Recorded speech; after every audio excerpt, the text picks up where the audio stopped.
បើជីវិតរបស់យើងដាច់ចេញពីព្រះអង្គបើជីវិតរបស់យើងមិនជាប់នៅជាមួយនឹងព្រះអង្គនោះទេនោះកុំសង្ឃឹមថាយើងអាចនឹងរីកចម្រើនបាន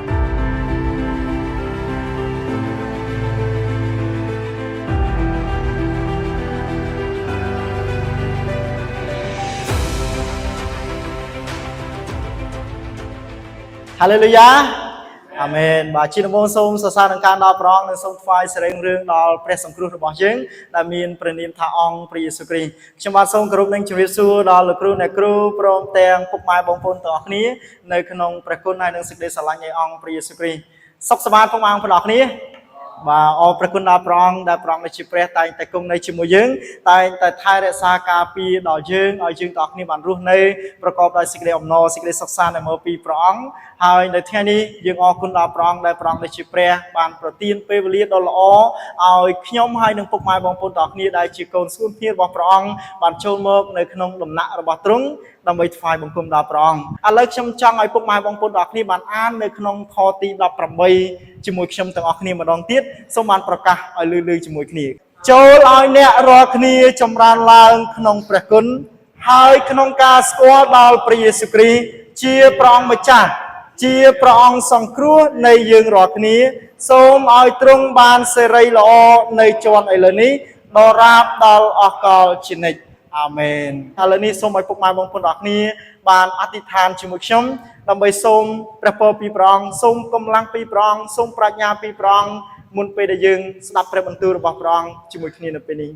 បិតាដ៏ជាព្រះលើអស់ទាំងព្រះទ្រង់គឺជាស្ដេចលើអស់ទាំងស្ដេចហើយព្រះអង្គគឺជាព្រះដ៏សែនល្អ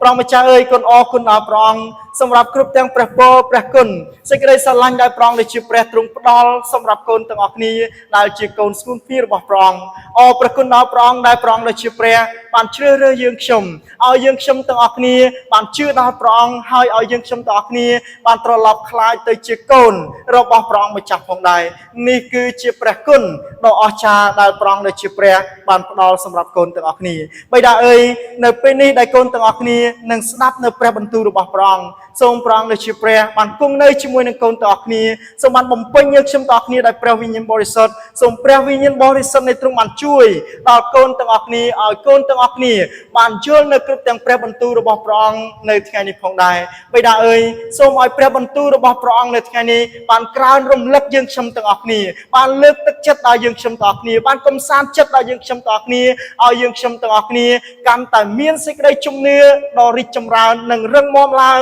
នៅចំពោះព្រះអង្គម្ចាស់ផងដែរគុណអរគុណដល់ព្រះអង្គខ្លាំងណាស់គុណសូមស្ដាប់ព្រះបន្ទូលដ៏រស់របស់ព្រះអង្គជាមួយគ្នានៅពេលនេះក្នុងព្រះនាមព្រះយេស៊ូវគ្រីស្ទអាមែនអរព្រះគុណដល់ព្រះអង្គនៅថ្ងៃនេះខ្ញុំពំនាំនៅព្រះបន្ទូលដ៏រស់របស់ព្រះអង្គមកជម្រាបជូនដល់ពុកម៉ែបងប្អូនទាំងអស់គ្នានៅមេរៀនមួយដែលមានចំណងជើងថាចូលចម្រើនឡើងនៅក្នុងព្រះយេស៊ូវគ្រីស្ទពុកម៉ែបងប្អូនទាំងអស់គ្នាឪពុកម្ដាយគ្រប់រូបតែងតែចង់ឲ្យកូនរបស់ខ្លួនរីកចម្រើនមានសុខភាពល្អមានចំណេះដឹងនិងមានអនាគតល្អប្រសើរផងដែរហើយពុកម៉ែបងប្អូនទាំងអស់គ្នានៅពេលដែលយើងដាំដើមឈើយើងក៏ចង់ឲ្យដើមឈើដែលយើងដាំនោះគឺរីកលូតលាស់បង្កើតផលផ្លែបានផងដែរនេះគឺជាបំណងចិត្តរបស់ខ្ញុំហើយនឹងពុកម៉ែបងប្អូនទាំងអស់គ្នាបើសិនជាពុកម៉ែបងប្អូនទាំងអស់គ្នាមានកូនឬមួយក៏បើសិនជាពុកម៉ែបងប្អូនទាំងអស់គ្នាដាំនៅដើមឈើគឺតែងតែចង់ឲ្យរីកចម្រើនតែងតែចង់ឲ្យលូតលាស់មិនចង់ឲ្យនៅក្រិនឬក៏មិនចង់ឲ្យនៅដដែលឬក៏មិនចង់ឲ្យនៅស្វិតស្រពោននោះឡើយដូចគ្នាដែរពុកម៉ែបងប្អូនទាំងអស់គ្នាសម្រាប់ព្រះជាម្ចាស់ដែលជាព្រះបិតារបស់យើងហើយយើងទាំងអស់គ្នាគឺជាកូនរបស់ព្រះអង្គនៅក្នុងព្រះគម្ពីរយូហានជំពូក1ខ12បានប្រាប់ឲ្យយើងទាំងអស់គ្នាបានដឹងថាអស់អ្នកណាដែលទទួលយកព្រះអង្គធ្វើជាព្រះម្ចាស់និងធ្វើជាព្រះអង្គសង្គ្រោះនោះព្រះអង្គដូចជាព្រះនឹងប្រទានអំណាចឲ្យអ្នកនោះឯងត្រឡប់ក្លាយទៅជាកូនរបស់ព្រះអង្គដូច្នេះខ្ញុំហើយនឹងពុកម៉ែបងប្អូនទាំងអស់គ្នាយើងមិនមែនជាកូនរបស់អរិយសត្វតាំងនោះឡើយក៏ប៉ុន្តែផ្ទុយទៅវិញយើងទាំងអស់គ្នាគឺជាកូនរបស់ព្រះលើអស់ទាំងព្រះគឺជាកូនរបស់ស្ដេចលើអស់ទាំងស្ដេចដូច្នេះដែលយើងទាំងអស់គ្នាគឺជាកូនរបស់ព្រះអង្គហើយព្រះអង្គគឺជាព្រះបិតារបស់យើងព្រះបិតារបស់យើងមិនចង់ឲ្យយើងទាំងអស់គ្នានៅដដែលនោះឡើយ ឬក៏ព្រះអង្គដែលជាព្រះមិនសពប្រហតីឲ្យយើងនៅក្រំនោះឡើយពុកម៉ែបងប្អូនអរគ្នាខ្ញុំហើយនឹងពុកម៉ែបងប្អូនអរគ្នាយើងទាំងអស់គ្នាគឺជាគ្រីស្ទៀនយើងមិនមែនជាក្រិនស្ទៀននោះទេបាទដូច្នេះដែលយើងទាំងអស់គ្នាគឺជាគ្រីស្ទៀនព្រះអង្គសពប្រហតីឲ្យយើងរីកចម្រើនព្រះបន្ទូលរបស់ព្រះអង្គនៅថ្ងៃនេះគឺមានចំណងជើងថាចូលចម្រើនឡើងនៅក្នុងព្រះយេស៊ូវគ្រីស្ទពុកម៉ែបងប្អូនអរគ្នាអរិយសត្តាំងវាមិនចង់ឲ្យយើងទាំងអស់គ្នារីកចម្រើនឡើងនៅក្នុងព្រះអង្គនោះទេពីព្រោះហេតុអីពីព្រោះដោយសារតែនៅក្នុងព្រះអង្គមានជីវិតអស់កលជានិច្ចយើងនឹកចាំអំពីបទចម្រៀងមួយដែលបានច្រៀងថាជីវិតមានក្នុងព្រះអង្គអំណាចមានក្នុងព្រះអង្គសង្ឃឹមមាននៅក្នុងព្រះអង្គអញ្ចឹងនៅក្នុងព្រះអង្គគឺមានគ្រប់ទាំងអស់បាទជីវិតអស់កលជានិច្ចក៏នៅក្នុងព្រះអង្គអំណាចដ៏អស្ចារ្យក៏នៅក្នុងព្រះអង្គសេចក្តីដ៏អំណរដ៏ពិតក៏នៅក្នុងព្រះយេស៊ូវគ្រីស្ទបាទសេចក្តីសង្ឃឹមសេចក្តីស្រឡាញ់ក៏នៅក្នុងអង្គព្រះយេស៊ូវគ្រីស្ទដូច្នេះគ្រប់ទាំងអស់នេះហើយគឺនៅក្នុងអង្គព្រះយេស៊ូវគ្រីស្ទទើបព្រះអង្គដែលជាព្រះសព្វរាតីឲ្យយើងទាំងអស់គ្នាចម្រើនឡើងក្នុងអង្គព្រះយេស៊ូវគ្រីស្ទក៏ប៉ុន្តែចូលចងចាំថាអរិយដ៏ជាខ្មាំងសត្រូវរបស់យើងវាមិនចង់ឲ្យយើងរីកចម្រើននោះទេវាមិនចង់ឲ្យយើងលូតលាស់ធំធាត់នៅក្នុងសេចក្តីជំនឿដែលជឿដល់អង្គព្រះយេស៊ូវគ្រីស្ទនោះទេទើបបានជារៀងរាល់គ្រប់ពេលវេលាវាតែងតែរិះរកគ្រប់មធ្យោបាយធ្វើយ៉ាងណាដើម្បីឲ្យសេចក្តីជំនឿដែលយើងជឿដល់ព្រះអង្គធ្លាក់ចុះវាតែងតែលបួងយើងចាប់ទាញយើងកុំឲ្យយើងឡើងទៅមុខរួចដូច្នេះសូមឲ្យពុកម៉ែបងប្អូនទាំងអស់គ្នាបានយកឈ្នះវាដោយពឹងដល់ព្រះអង្គហើយសូមនឹកចាំអំពីសេចក្តីស្រឡាញ់ដើមសូមប្រយ័ត្នណាពុកម៉ែបងប្អូនទាំងអស់គ្នាប្រយ័ត្នភ្លេចនៅសេចក្តីស្រឡាញ់ដើមដូចជាពួកជំនុំនៅទីក្រុងអេផេសូខ្ញុំចង់ឲ្យពុកម៉ែបងប្អូនទាំងអស់គ្នាបានអាននៅក្នុងព្រះគម្ពីរវិវរណៈជំពូកទី2ខ4ជាមួយខ្ញុំតែអញប្រកាន់សេចក្តីនេះនឹងឯងគឺថាឯងបានបោះបង់ចោលសេចក្តីស្រឡាញ់ដើមចេញអាមែនសូមឲ្យយើងទាំងអស់គ្នាតែងតែនឹកចាំអំពីសេចក្តីស្រឡាញ់ដើមស្រឡាញ់ព្រះអង្គដោយអស់អំពីចិត្តរបស់យើងទាំងអស់គ្នាផងដែរពុកម៉ែបងប្អូនទាំងអស់គ្នាដើម្បីឲ្យយើងទាំងអស់គ្នារីកចម្រើនឡើងនៅចំពោះព្រះអង្គរីកចម្រើនឡើងនៅក្នុងព្រះអង្គសូមឲ្យយើងទាំងអស់គ្នា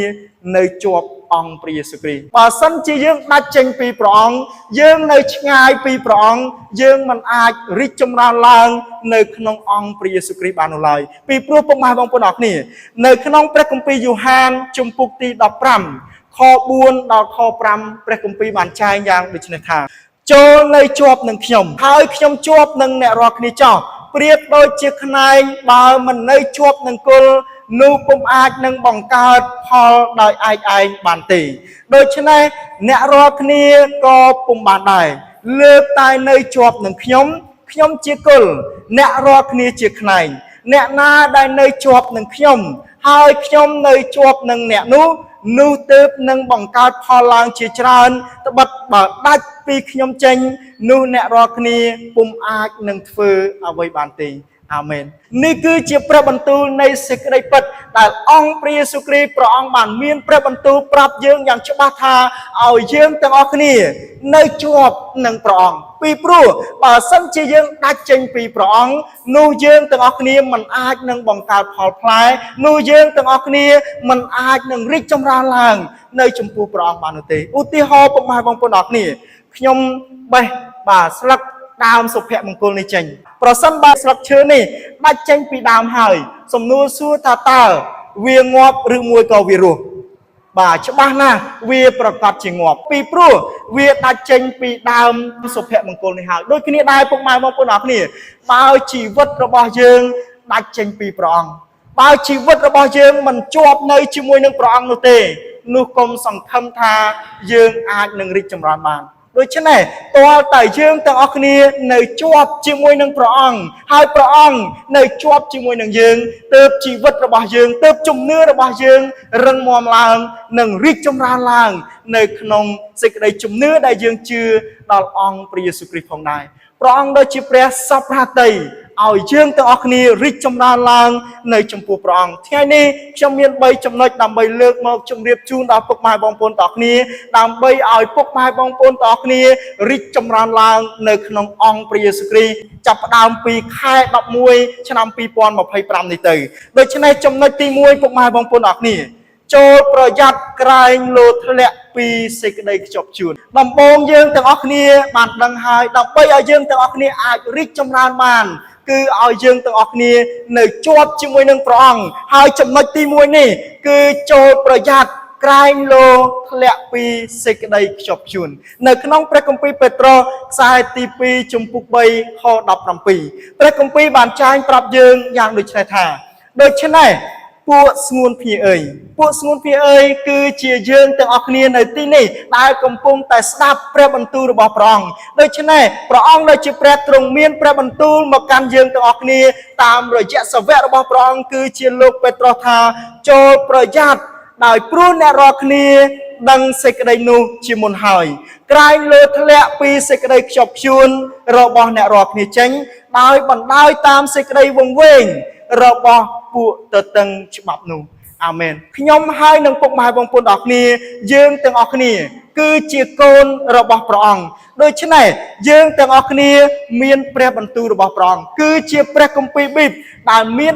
66កាន់សម្រាប់អានហើយនៅទីនេះគឺជាព្រះបន្ទូលរបស់ព្រះអង្គគឺជាសេចក្តីពិតដែលបានចែងនៅក្នុងព្រះគម្ពីរនេះឯងសិតសឹងតែជាព្រះបន្ទូលនៃសេចក្តីពិតដូច្នេះព្រះគម្ពីរបានប្រាប់ថាចូលប្រយ័ត្នដោយព្រោះអ្នករាល់គ្នាដឹងសេចក្តីនោះជាមុនហើយសំណួរសួរថាតើពុកម៉ែបងប្អូនទាំងអស់គ្នាដឹងអ្វីខ្លះអំពីព្រះអង្គដឹងអ្វីខ្លះនៅក្នុងព្រះបន្ទូលនេះបាទពុកម៉ែបងប្អូនទាំងអស់គ្នាហើយនឹងខ្ញុំយើងទាំងអស់គ្នាបានដឹងថាព្រះអង្គគឺជាព្រះដ៏ពិតតែមួយ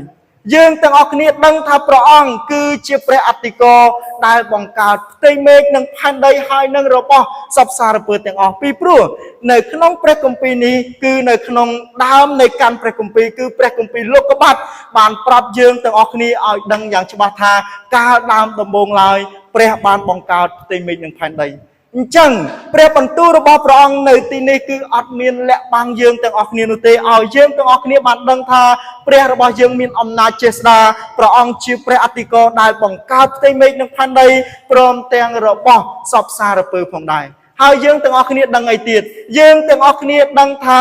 អង្គព្រះយេស៊ូវគ្រីស្ទគឺជាផ្លូវជាសេចក្តីពិតហើយជាជីវិតនាំយើងទាំងអស់គ្នាទៅកាន់នគរឋានសួគ៌យើងទាំងអស់គ្នាដឹងអីទៀតយើងទាំងអស់គ្នាដឹងថាក្រៅពីអង្គព្រះយេស៊ូវគ្រីស្ទគ្មានព្រះណាផ្សេងទៀតក្រៅពីអង្គព្រះយេស៊ូវគ្រីស្ទជួយយើងឲ្យរួចពីបាបជួយយើងឲ្យបានសង្គ្រោះទៅនៅឯនគរឋានសួគ៌និងបានជីវិតដល់នៅអកលជានិច្ចនោះឡើយ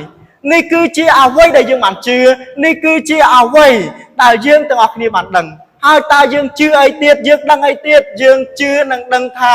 អង្គព្រះយេស៊ូវគ្រីស្ទនឹងយាងត្រឡប់មកជាលើកទី2ដើម្បីធ្វើការជំនុំជម្រះ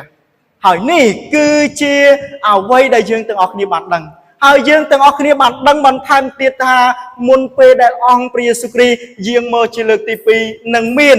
ព្រឹត្តិការណ៍ជាច្រើនបានកើតឡើងនឹងមានសង្គ្រាមនៅគ្រប់ទិសទីនគរមួយនឹងលើកគ្នាទាស់នឹងនគរមួយសាសមួយនឹងលើកគ្នាទាស់នឹងសាសមួយហើយនឹងមានជំងឺអាសន្នរោគនិងក៏ក្រើកដីនៅកន្លែងផ្សេងៗនេះគឺនៅក្នុងព្រះគម្ពីរម៉ាថាយជំពូកទី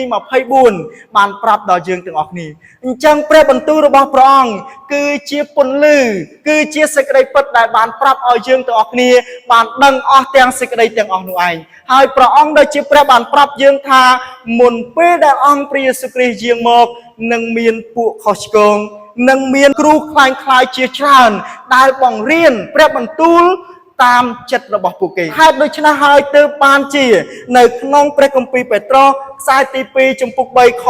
ទី17នេះបានប្រាប់ថាក្រែងលើធ្លាក់ពីសេចក្តីខ្ជាប់ខ្ជួនរបស់អ្នករាល់គ្នាចេញដោយបណ្ដោយតាមសេចក្តីវង្វេងរបស់ពួកទទឹងច្បាប់នេះគឺជាអ្វីដែលលោកពេត្រុសបានដាស់តឿនដល់យើងទាំងអស់គ្នាពីព្រោះមុនពេលដែលអង្គព្រះយេស៊ូវគ្រីស្ទយាងត្រឡប់មកជាលើកទី2នឹងមានគ្រូខុសឆ្គងដូច្នេះសូមឲ្យពុកម៉ែបងប្អូនអរគ្នានៅតែរក្សាសេចក្តីខ្ជាប់ខ្ជួននោះគឺខ្ជាប់ខ្ជួននៅក្នុងការស្ដាប់ព្រះបន្ទូលរបស់ព្រះអង្គ ខ្ជាប់ខ្ជួននៅក្នុងការអានព្រះបន្ទូលរបស់ព្រះអង្គសេចក្ដីគិតនៅព្រះបន្ទូលរបស់ព្រះអង្គខ្ជាប់ខ្ជួននៅក្នុងការអធិដ្ឋានទៅកាន់ព្រះអង្គខ្ជាប់ខ្ជួននៅក្នុងការសរសើរនឹងការដល់ព្រះអង្គហើយចូលឲ្យពុកម៉ែបងប្អូនទាំងគ្នាចម្រើនឡើងនៅក្នុងអង្គព្រះយេស៊ូវគ្រីស្ទដោយជាប់នៅជាមួយនឹងអង្គព្រះយេស៊ូវគ្រីស្ទដូចជាលោកពេត្រុសពុកម៉ែបងប្អូនទាំងគ្នាលោកពេត្រុសគឺជាអ្នកដែលនេសាទត្រីមុខរបររបស់គាត់គឺជាអ្នកនេសាទត្រីគាត់មិនបានរៀនជ្រៅជ្រះនោះទេគាត់មិនមានចំណេះដឹងជ្រៅជ្រះនោះទេហើយពុកម៉ែបងប្អូនអរគ្នាគាត់ក៏បានធ្លាប់ប្រកែក3ដងថាមិនស្គាល់អង្គព្រះយេស៊ូវគ្រីស្ទក៏ប៉ុន្តែប្រសិនបើយើងមើលនៅក្នុងព្រះគម្ពីរកិច្ចការជំពូកទី2នោះយើងនឹងឃើញព្រឹត្តិការណ៍ដ៏អស្ចារ្យមួយគឺនៅពេលដែលមានបុណ្យថ្ងៃទី50មកដល់គឺពួកជំនុំដំបូងនោះឯងបានព្រមព្រៀងគ្នាប្រជុំគ្នានៅកន្លែងតែមួយហើយក៏ពេលនោះស្រាប់តែព្រះវិញ្ញាណបរិសុទ្ធបានជាងមកគង់នៅជាមួយនឹងពួកគេហើយពួកគេបានពេញដោយព្រះវិញ្ញាណបរិសុទ្ធក៏ចាប់ផ្ដើមអធិដ្ឋានក៏ដូចជានិយាយភាសាដទៃនិយាយជាភាសាផ្សេងហើយនៅពេលដែលពួកគេចាប់តាំងនិយាយភាសាផ្សេងឬក៏ភាសាដទៃយ៉ាងដូចនេះគឺមានមនុស្សដែលគេសើចចំអកថាប្រហែលជាពួកនឹងស្រវឹងស្រាក៏ប៉ុន្តែពុកម៉ែបងប្អូនអរគ្នាលោកពេត្រុសដែលធ្លាប់ជាអ្នកនេសាទត្រីលោកពេត្រុសដែលធ្លាប់តែប្រកែក3ដងថាមិនស្គាល់អង្គព្រះយេស៊ូវគ្រីស្ទក៏បានក្រោកឡើងហើយប្រកាសថាអ្នកទាំងអស់នោះគឺមិនមែនពួកគេស្រវឹងស្រានោះទេពីព្រោះទើបតែម៉ោង9ព្រឹកប៉ុណ្ណោះដូច្នេះមិនមែនជាការស្រវឹងស្រានោះទេក៏ប៉ុន្តែគឺដោយសារតែពួកគេពេញដោយព្រះវិញ្ញាណបរិសុទ្ធរបស់ព្រះជាម្ចាស់ដោយសារព្រះវិញ្ញាណបរិសុទ្ធនៃទ្រង់បានយាងមកគង់នៅជាមួយនឹងពួកគេដូច្នេះពុកម៉ែបងប្អូនទាំងគ្នាយើងឃើញថាលោកពេត្រុសគឺជាមនុស្សដែលធ្លាប់តែនេសាទត្រីមិនបានរៀនជ្រៅជ្រះនោះទេហើយធ្លាប់ប្រកែក3ដងថាមិនស្គាល់អង្គព្រះយេស៊ូវគ្រីស្ទថែមទៀតផងក៏ប៉ុន្តែនៅពេលដែលគាត់ដើរតាមព្រះអង្គនៅពេលដែលគាត់នៅជាប់ជាមួយនឹងព្រះអង្គជំនឿរបស់គាត់បានចម្រើនឡើងហើយប្រសិនបើយើងមើលព្រះគម្ពីរនៅក្នុងព្រះគម្ពីរកិច្ចការបន្តទៀតនោះយើងទាំងអស់គ្នានឹងឃើញថាលោកពេត្រុសបានប្រកាសដំណឹងល្អហើយមានមនុស្សរាប់ពាន់នាក់បានទទួលយកព្រះអង្គធ្វើជាព្រះម្ចាស់និងធ្វើជាព្រះអង្គសង្គ្រោះផងដែរហើយបើសិនជាយើងមើលគំរូនៃពួកជំនុំដើមដំបូងនៅក្នុងព្រះគម្ពីរកិច្ចការជំពូកទី2ខ42នោះយើងទាំងអស់គ្នានឹងឃើញគំរូដ៏ល្អដែលពួកជំនុំដើមដំបូងបានធ្វើផងដែរដូច្នេះខ្ញុំចង់ឲ្យពុកម៉ែបងប្អូនទាំងអស់គ្នាបានអានជាមួយខ្ញុំនៅក្នុងព្រះគម្ពីរកិច្ចការជំពូកទី2ខ42ជាមួយគ្នាដោយអានដោយប្រកាសឲ្យលឺជាមួយគ្នាហើយប្រព្រឹត្តតាមព្រះបន្ទូលរបស់ព្រះអង្គនេះផងដែរអ្នកទាំងនោះក៏នៅតែព្យាយាមក្នុងសេចក្តីបង្រៀនរបស់ពួកសាវកហើយក្នុងសេចក្តីប្រកបគ្នាព្រមទាំងការកាច់នំប៉័ងនិងសេចក្តីអធិដ្ឋានផងអាមែននេះគឺជាគំរូដ៏អស្ចារ្យដែលពួកជំនុំដើមដំបូងបានព្យាយាមនៅក្នុងសេចក្តីបង្រៀនរបស់ពួកសាវកហើយក្នុងសេចក្តីប្រកបគ្នាមានទំនាក់ទំនងគ្នានៅក្នុងក្រុមជំនុំស្រឡាញ់គ្នាទៅវិញទៅមកព្រមទាំងការកាច់នំប៉័ងគឺការលៀងព្រះម្ចាស់នឹកចាំអំពីព្រះគុណរបស់ព្រះអង្គដែលព្រះអង្គដូចជាព្រះបានសុគតនៅលើឈើឆ្កាងជំនួសអំពើបាបរបស់ពួកគេដូច្នេះយើងទាំងអស់គ្នាក៏ត្រូវនឹកចាំអំពីព្រះគុណរបស់ព្រះអង្គនោះដែរហើយក៏ត្រូវព្យាយាមនិងសេចក្តីអធិដ្ឋានផងដែរនេះគឺជាគំរូដ៏អស្ចារ្យសូមឲ្យយើងទាំងអស់គ្នា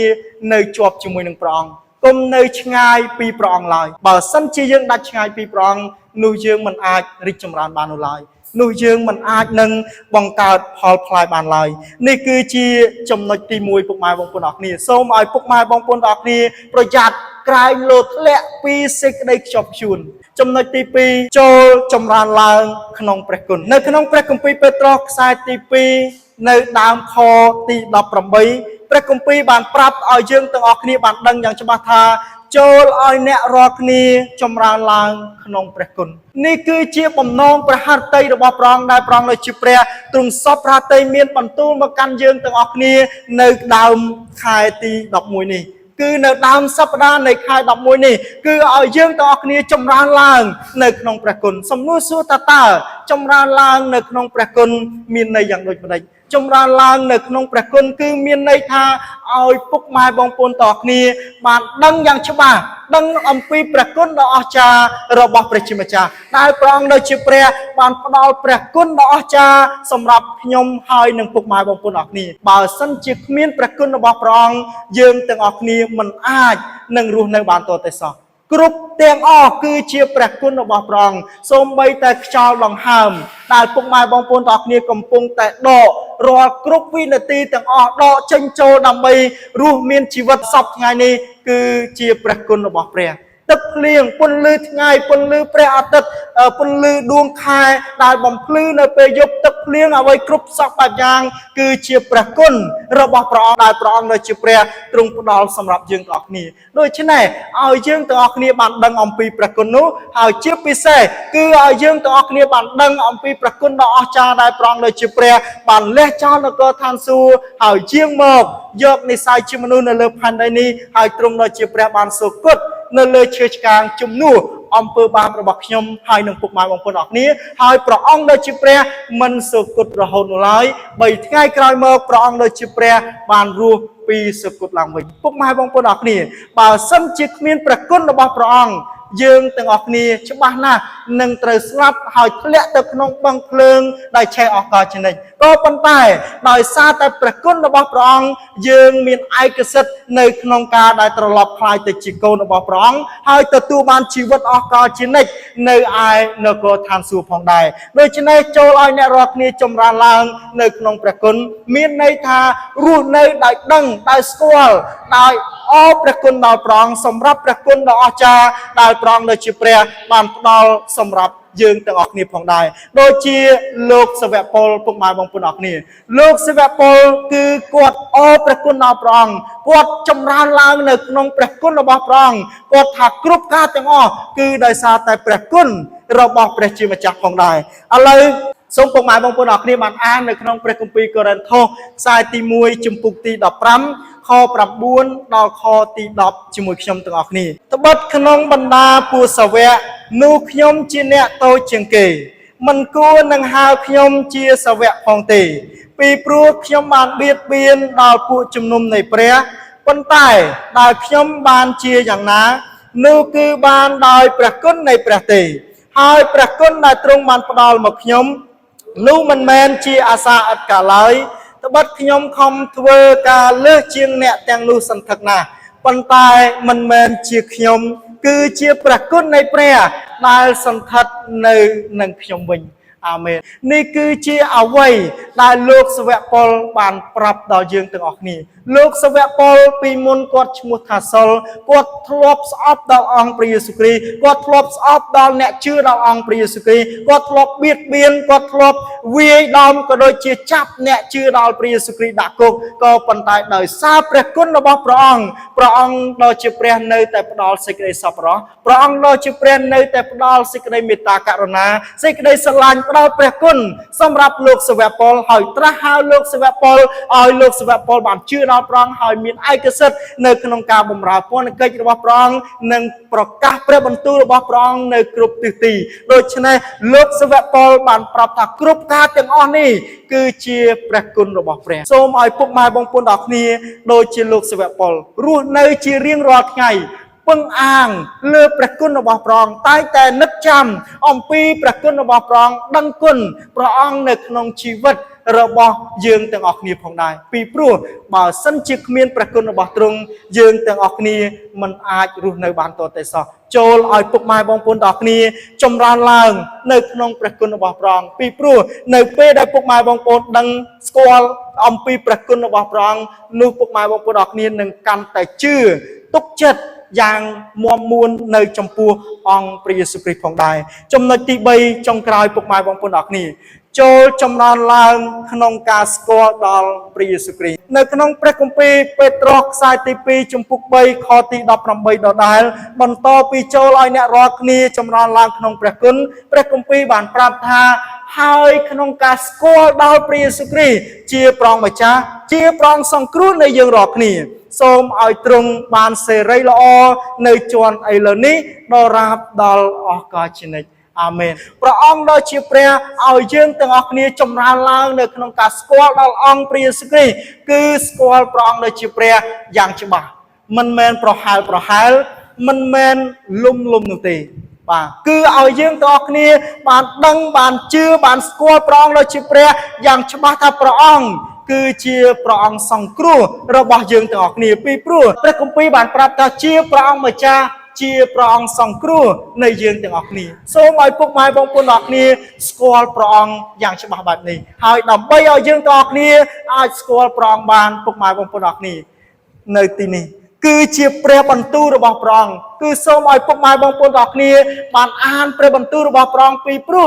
nơi tì này cứ nơi dây ông pi ông pre Giêsu Christ tiếng ông ប្រសិនបើពុកម៉ែបងប្អូនទាំងអស់គ្នាអានព្រះបន្ទូលរបស់ព្រះអង្គពីព្រះគម្ពីរលោកុបាទរហូតដល់ព្រះគម្ពីរវិវរណៈនៅទីនេះគឺនិយាយអំពីអង្គព្រះយេស៊ូវគ្រីស្ទគឺតួអង្គសំខាន់គឺជាព្រះអង្គសង្គ្រោះរបស់យើងដែលមានព្រះនាមថាអង្គព្រះយេស៊ូវគ្រីស្ទដូច្នេះដើម្បីឲ្យស្គាល់ដល់ព្រះអង្គគឺសូមឲ្យពុកម៉ែបងប្អូនទាំងអស់គ្នាអានព្រះបន្ទូលរបស់ព្រះអង្គស្ដាប់ព្រះបន្ទូលរបស់ព្រះអង្គសេចក្ដីគិតព្រះបន្ទូលរបស់ព្រះអង្គហើយនៅពេលដែលធ្វើកិច្ចការទាំងអស់នឹងហើយគឺសូមប្រព្រឹត្តតាមព្រះបន្ទូលរបស់ព្រះអង្គសូមឲ្យពុកម៉ែបងប្អូនទាំងអស់គ្នាបានស្គាល់ដល់ព្រះអង្គម្ចាស់យ៉ាងច្បាស់ហើយចុងខព្រះគម្ពីរបានប្រាប់ថាសូមឲ្យទ្រង់បានសេរីល្អនៅជាន់ឥឡូវនេះដល់រាបដល់អស់កលជានិច្ចតើមានន័យយ៉ាងដូចម្ដេចមានន័យថាឲ្យយើងទាំងអស់គ្នាបានរស់នៅដោយសរសើរដំកើងដល់ព្រះអង្គចាប់តាំងពីឥឡូវនេះហើយរហូតដល់អស់កលជានិច្ចសូមឲ្យជីវិតរបស់ពុកម៉ែបងប្អូនទាំងអស់គ្នាបានរស់នៅដោយសរសើរដល់ការដល់ព្រះអង្គរស់នៅដោយថ្វាយសេរីរុងរឿងទៅកាន់ព្រះអង្គពីព្រោះហេតុអីពីព្រោះគ្រប់ទាំងអស់គឺជាព្រះគុណរបស់ព្រះជាម្ចាស់ជាចុងក្រោយពុកម៉ែបងប្អូនទាំងអស់គ្នាសូមឲ្យពុកម៉ែបងប្អូនទាំងអស់គ្នាចម្រើនឡើងនៅក្នុងអង្គព្រះយេស៊ូវគ្រីស្ទផងដែរសូមរួមចិត្តអធិដ្ឋានជាមួយខ្ញុំ